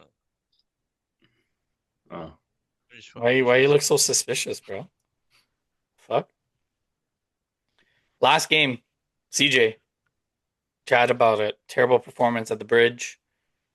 It almost feels like every game is must win, but the fact that we face Villa at Villa Park in the weekend, I feel like this is a huge game for us to maintain our lead atop the Premier League table. Keep that gap because going to Villa Park has always been difficult. Couple questions like is if Saliba's fit, do you play him? Do you go back to a Gyökeres up top? Playing Brentford at home, do you go back to that midfield that Arteta wanted to use and then Odegaard got injured? Or do you trust in Nketiah and Mascara at home and save Saliba for the weekend? For me, I go with the same back line. The only thing that I change is I bring on Lewis Skelly to get a little bit more control. Zubamendi, Odegaard, Eze in the midfield. Give Declan Rice a rest.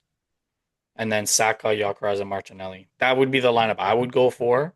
I know it might not be something that you like because there's limited physicality Yeah, in the you already midfield. know. It's almost like you know me. Eh? I was literally gonna say that. Yeah. Yeah. But I think being at home, either way, I would love to see Odegaard and Eze on the pitch together. I wouldn't mind seeing Rice, but I also wouldn't mind giving Rice a rest. And I think being at home, it's fine to play like this. But I could also hear you say, like, yeah, it's not physical against Brentford, who have been playing quite well, even though their form isn't there. Um, so that's what I would go for. But what's your breakdown of the game? So straight away, I do want to talk about the midfield. Um, and I think if you're going to play an Eze and Odegaard, who are two attacking eights, like two attacking midfielders essentially, that midfield is best complemented by a Declan Rice for balance. Somebody who has the physicality, who can get about the pitch, who has the defensive discipline side of the game, to be able to allow those players to go freely express themselves. Because we've said this, and we've said this for a number of years, or last couple of years, even when Declan Rice first came into the team, that sometimes it seems like he can almost hold down a midfield on his own with Yeah. his energy, with his physicality, with his pace. He's just everywhere on the pitch. So if you do want players to go freely express themselves and go play, if there's any one player you want to be that vacuum and sweep up everything in case we lose the ball, it's Declan Rice. I think what we saw today, we're seeing a pattern, a worrying pattern, slightly worrying. What we saw today at Stamford Bridge, what we saw at Sunderland away, what we saw at Anfield earlier on in the season is that Zubimendi, as brilliant as he is on the ball, he can get caught out defensively. He didn't have a great game today. If you actually go back and watch the game and whatever, he did not play well today, Zubimendi. Even on the ball a couple times, right? That's what we say is his best attributes on the ball. He lost the ball a couple times, gave the ball away uncharacteristically a couple times today. And then obviously when we, in transition, right? He's in that midfield that was kind of getting ran right through it in the first half, especially. So much so that we saw Arteta, hook him off later in the game in the second half. And he did the same thing at Newcastle too, if you remember. Newcastle, the game that we won, we ended up winning that game. We took Zubimendi out, had Rice the one holding mid, and let the other players go freely play and express themselves. And I think that happens when, games like this, again, it's the game today at Stamford Bridge where there's physicality, there's tackles flying in. Zubimendi, he's not horrible, but he's still adapting to that side, I feel like, of the physical side of the Premier League and the physical nature and just kind of being able to keep up with the pace when we lose the ball on the defensive side of things. As a number 6 who's on the ball, brilliant. No questions asked. More often than not, he's great on the ball. But there is sometimes questions about, when we lose the ball in transition. That's the word I'm looking for. In transition, can he keep up with the pace? He has a lot of yellow cards already. I'd be curious to know how many yellow cards he's on because I can see him being in yellow card trouble soon because he gets booked. And I notice he gets booked a lot in these types of games where, he has to kind of foul the player because he can't necessarily keep up sort of thing, or he's like 1 yard too slow. 3 in the Champions League, 2 in the Premier League. Oh, that's less than I thought. But yeah, like I said, so I think in these kind of games, and I don't want to underestimate Brentford too much. They're a good side in decent form. They're going to be physical. Brentford sides usually are. I think if we are going to play that type of midfield, we would need even. And honestly, I want to say this much: even Norgard is better suited to be a lone holder than Zubimendi when you want to play with two creative players. Because again, in terms of the dirty side of the game and sweeping up when we lose the ball and to give the balance for the defensive discipline side of things, Norgard is better than Zubimendi, right?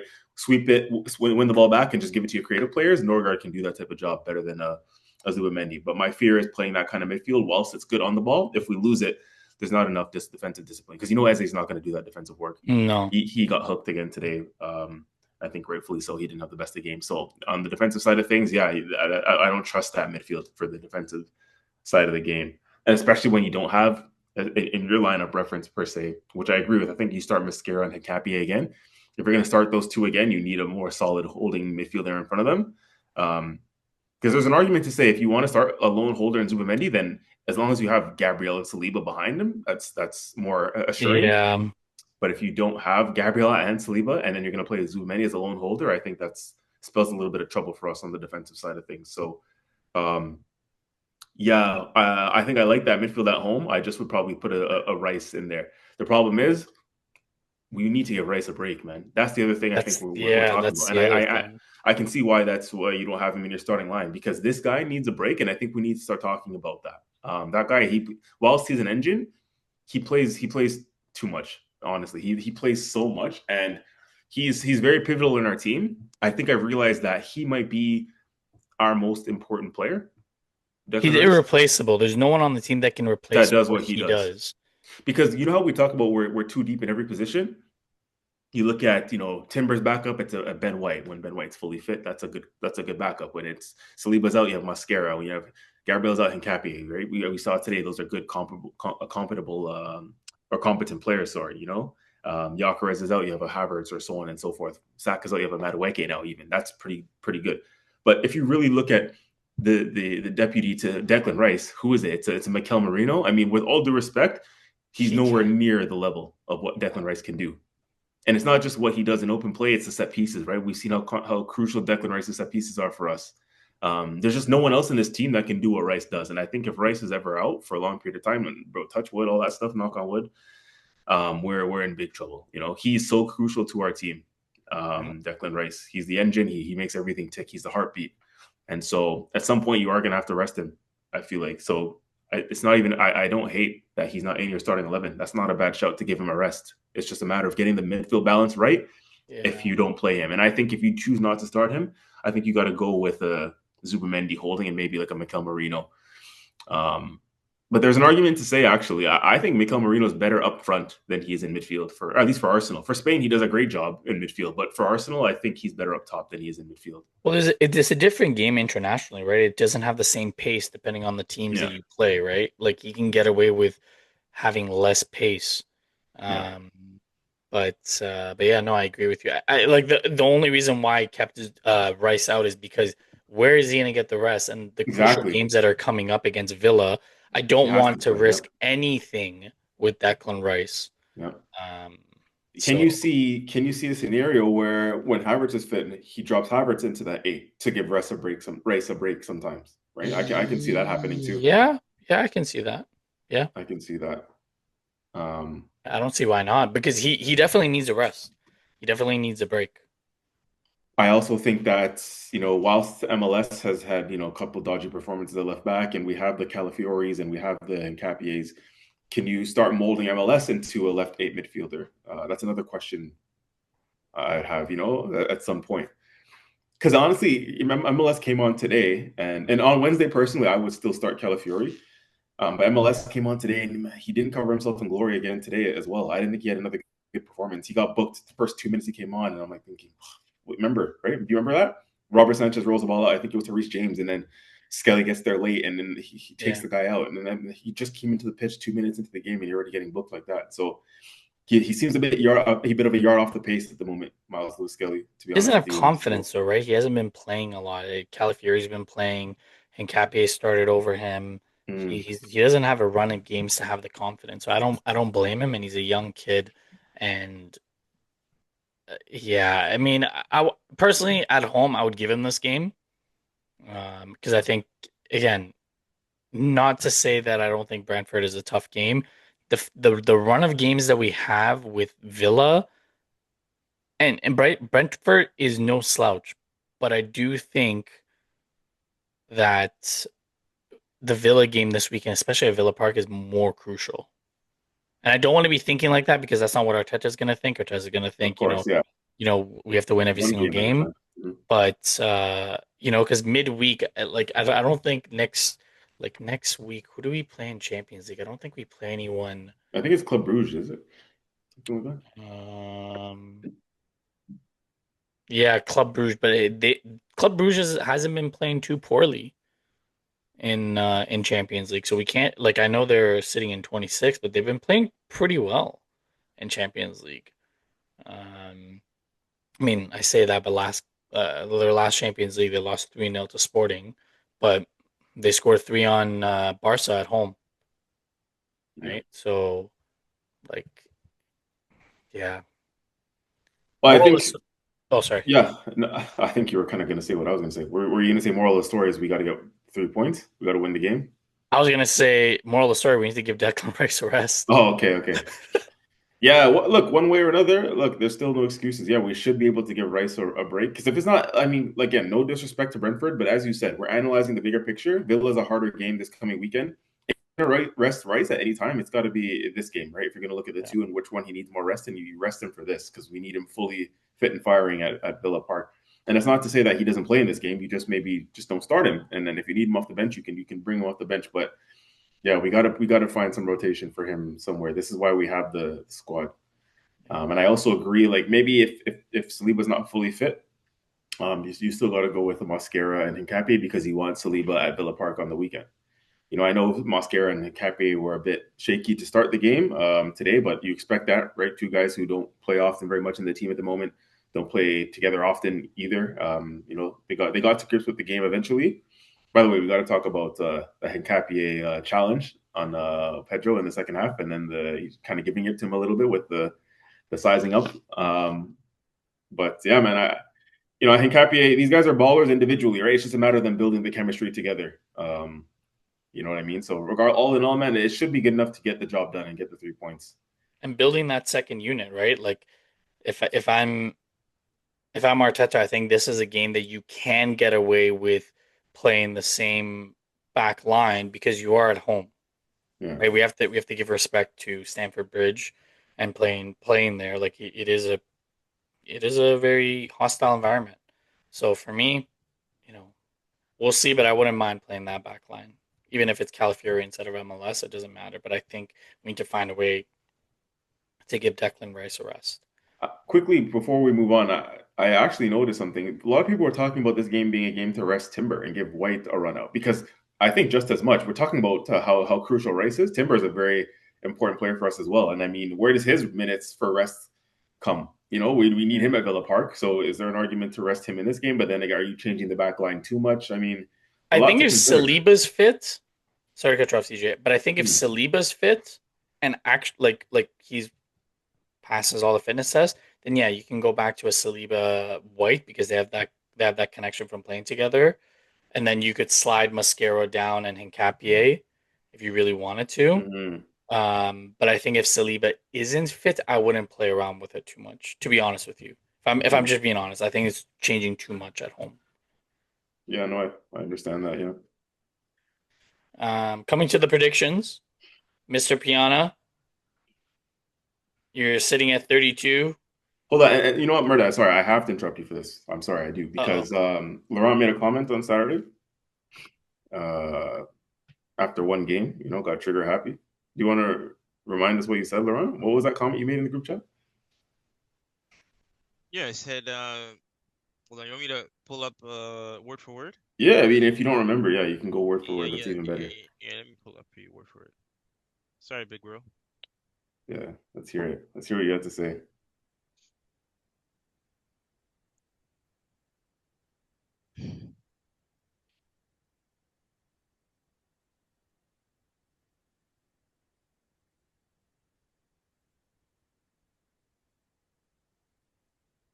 While you dig it up, this is from a football feed that I follow on Facebook.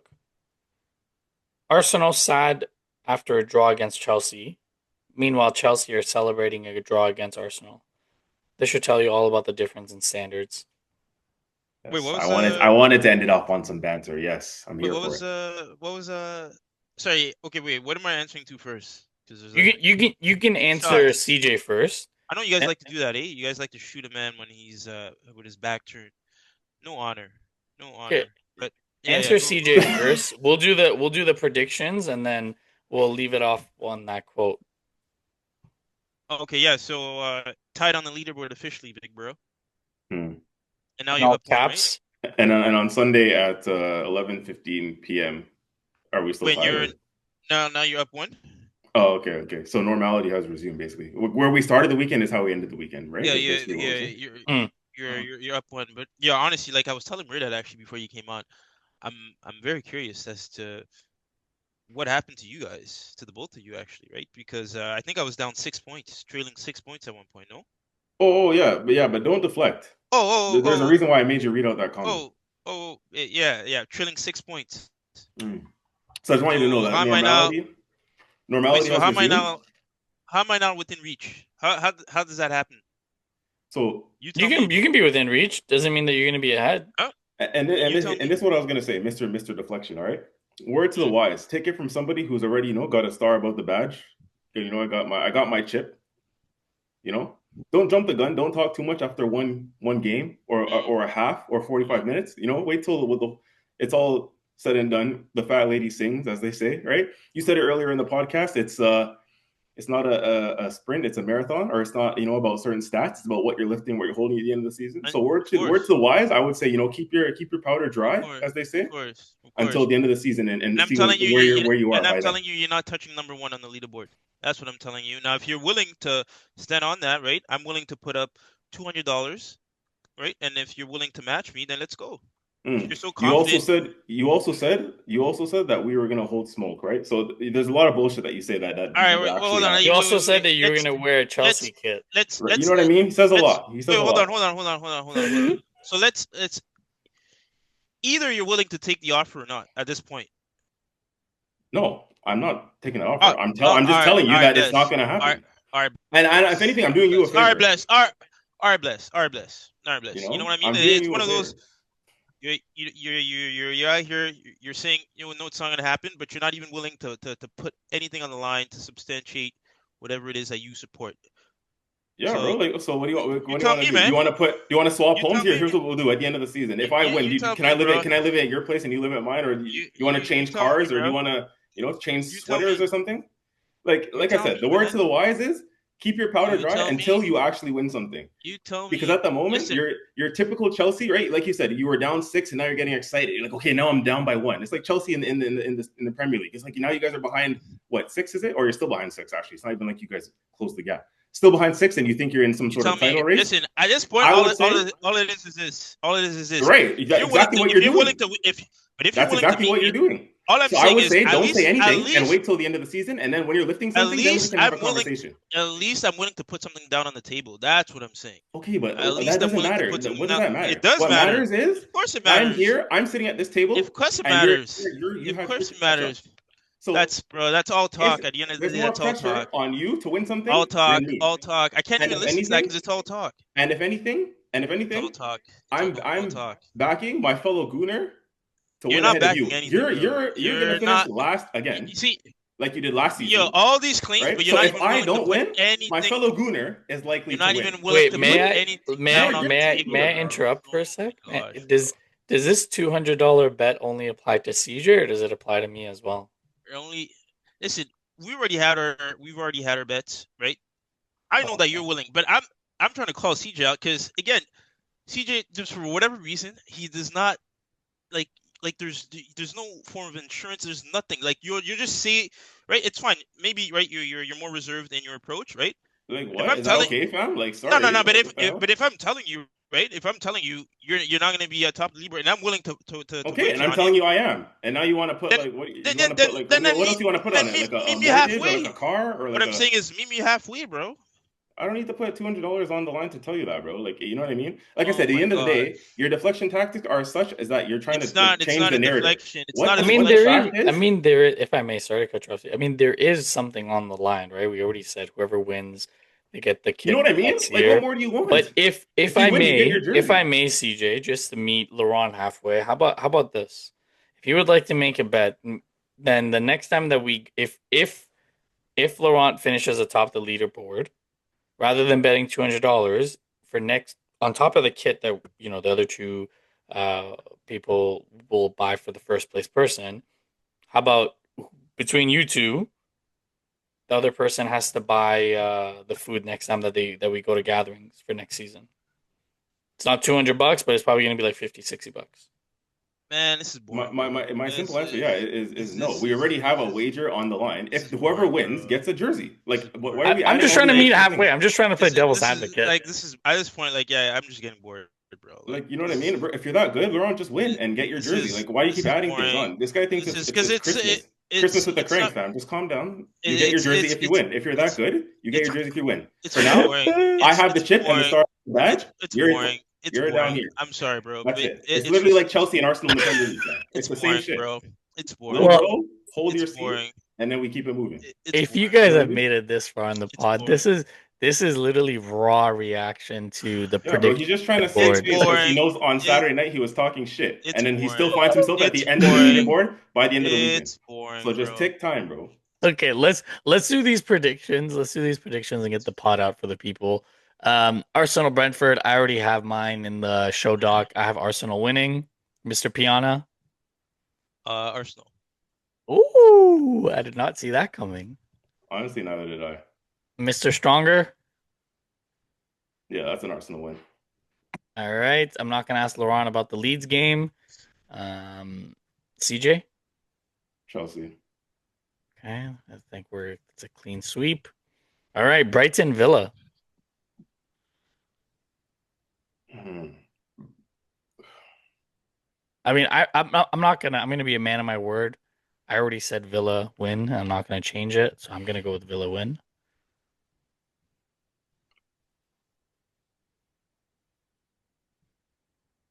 Cipiana, this is your chance. Because if all the other results go the same, this is your chance to, no. I'm gonna go Villa win. Ooh, I did not expect that. See, CJ, I'm a man of my word. I said Villa win when we were doing the preview. He said draw, and now he changes. I'm just saying, bro. Man of my word. Yeah. Stir in the pot. Stir in the pot. Yo, Laurent, I actually appreciate you for, showing me some respect. Put my money where my mouth is, put my money down. Of course, like what the fuck? Like that's what you gotta do, bro. Like No, I just didn't expect that from you, especially not today. Yeah, I think Villa's gonna have too much for Brighton on the day. Like, okay, well, I guess either, No changes this week. yeah, no changes. bro, so that means we have to put in a fourth game. What the hell?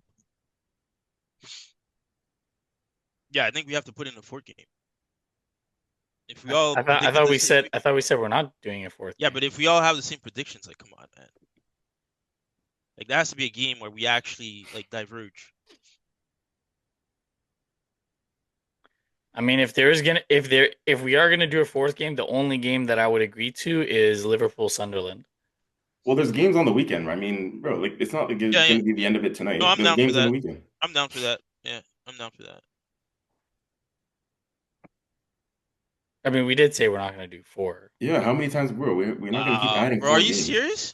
Bro, this actually makes perfect sense. We all have legitimately the same outcomes. Like it's But yo, there's at this. games on the weekend again. You know what I mean? Games are coming thick and fast. I understand what you're saying, right? But we're all like, so this is like pretty much like a blank week for this specific week in terms of like the period of the midweek games. Yeah, it's a blank week. Wait, so you think it's gonna be the last time we're all gonna predict the same scores? There's so many more games left in the season. No, but I'm saying like we shouldn't have week where it's a blank week. Is what I'm saying. I don't know, Murdoch. He's upset. And What do you want to do? funny enough, now that I do remember about the fourth game, shit, I should be tied. I should be tied because you guys all know what my prediction was with the fourth game that we had last time, and that's all I'm gonna say. That's all I'm gonna say. What game were we talking? What? Which one Yeah, were we that's talking about? yeah. I know.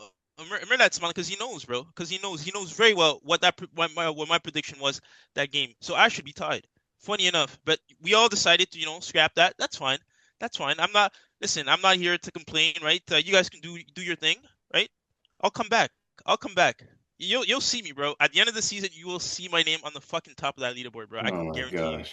I can guarantee you, bro. You just like you almost guaranteed And the yeah. Chelsea winner. And you know what? You know what? I'm I'm so confident in this. I'm gonna make the bet one-sided. So I'm gonna put $100 up, right? And then once I'm in front, we'll go out and celebrate. I'll treat all of you guys. Laurent, let's meet you halfway. If we're not gonna add a fourth game, then I say we scrap the Brighton Villa game because we all have the same result, and let's switch Okay, it to yeah. Then either that, but it's still on. Liverpool Sunderland. Let's do that then. Yeah, I'm going Liverpool. Liverpool.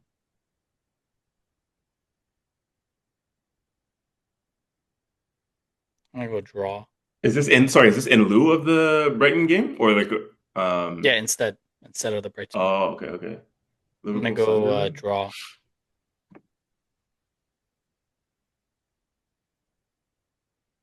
This is at Anfield, right? Yeah.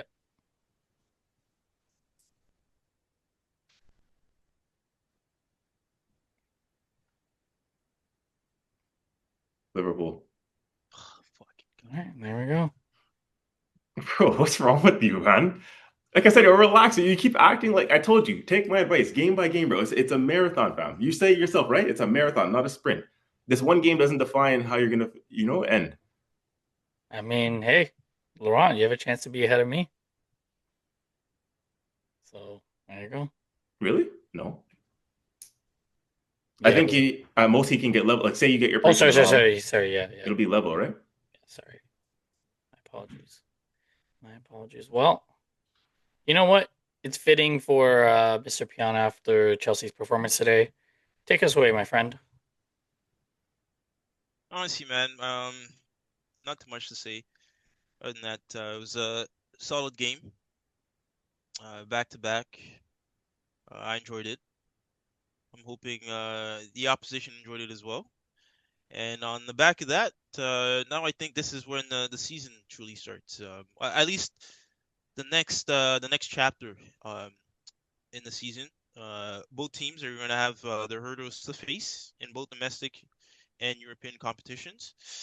And crucial for all teams involved, even dare I say Liverpool and City, right, to perform to the best they can, because who knows, right? In the next 2-3 months, how that table is gonna look out or shape up to be. Sorry. And on the back of that, right, make sure you like and subscribe and tune in, right? If you haven't been keeping up with us on the socials, we're there posting, right? So tune into that. And much love to everyone involved. So, yeah. And fuck Chelsea. Yeah, fuck you too, bro. Because we didn't hold. No, because we can't let him get away with this murder. This guy said we were gonna hold smoke and all this bullshit talk and all that. Like, are we just gonna let that slide? Even offline, bro, we'll still cook it. You know why we're gonna let it slide? You know why we're gonna let it slide? Let me just remind you. Chelsea are celebrating a draw against Arsenal. Oh yeah, that's what you said. While Arsenal are sad. Just goes to show the standards. Shit, the fucking standards. You should be sad against a 10 men. 10 men, by the way, guys. 10 men before the half. You should be fucking sad, bro. If I were you, like if I was Arsenal and an Arsenal fan, bro, I'd be. Frankly, I don't even know how you guys are on this pod. No tears, right? No, it seems like you guys are actually joyful, if I'm being completely honest. But you should be sad, because that was the opportunity for you guys to make a statement, gain some more points, distance yourself from all the teams that are approaching, right? Fast and Furious. But no, you guys fucking bottled it. Did you make the statement that you told us that you were gonna make? That's what you guys did. You guys did you make the statement that you all told the world that we were gonna make? Bottled it. You guys didn't? Oh, okay. You didn't I catch just smoke. want to confirm. You didn't catch smoke. Mm-hmm. But what you did catch was a lesson in that never ever fucking come to the bridge ever again, mate. You hear that, mate? Ever again. And think that you can come up in this bitch and take 3 points from us. You guys haven't beat us at the bridge in 7 games. Listen, let me just remind you of this, Laurent. Let me just remind you of this. Let's go. We even sacrificed a player for you guys, bro. August 21st, 2021. On that note, adios.